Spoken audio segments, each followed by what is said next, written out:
Good morning, 9th class. So in this lecture, we are going to study the concept of centripetal force, and we are going to see how the concept of centripetal force relates with the concept of circular motion. If you remember, circular motion is the motion of an object in a circular path. Now we are going to see how both of these concepts are interrelating with each other.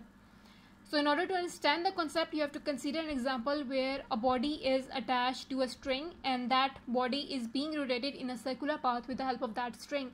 This is the diagram that they have given you in your book. I have drawn the magnified version of this diagram for your own ease. So this is the body, this is the string with which it is attached, and this is the circular motion that the body is going to follow.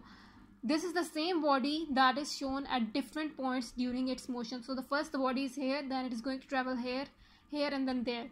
Let's consider the first point. Here you will have to relate the concept of inertia. If you remember, inertia is the property of the body which says that if the object is moving along a straight line, it should continue to move in the straight line.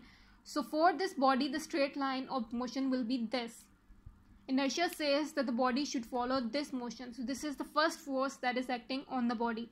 There's another force acting on a body which says that the body should be pulled towards the center of the circle with the help of this string.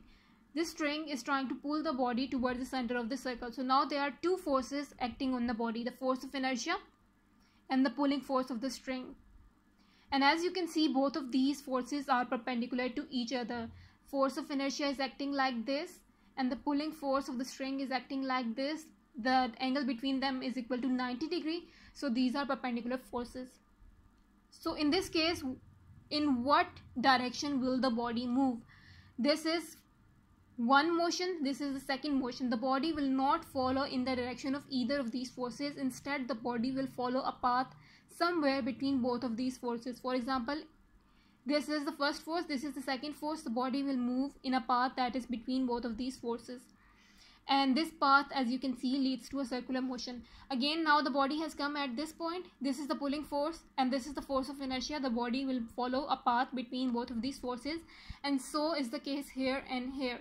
So what is the centripetal force? Centripetal force is the force that keeps a body moving in a circle. And your book says that centripetal force is the center-seeking force, and it is also always going to act perpendicular to the motion. So if the motion of the body is towards this line, the centripetal force will act along this line and the angle between them will be equal to 90 degrees. And again, there is one other concept. When the body is moving along a circular path, the direction of the motion of the body will change along every single point. If the body is at this point, the direction of motion is along towards, you can say, downward. If the body is at this point, the direction of the motion is towards left. If the body is at this point, the direction of the motion is towards the top, and so on. So you can say that when the object is moving in a circular path, the direction of the motion of the body changes at every single point.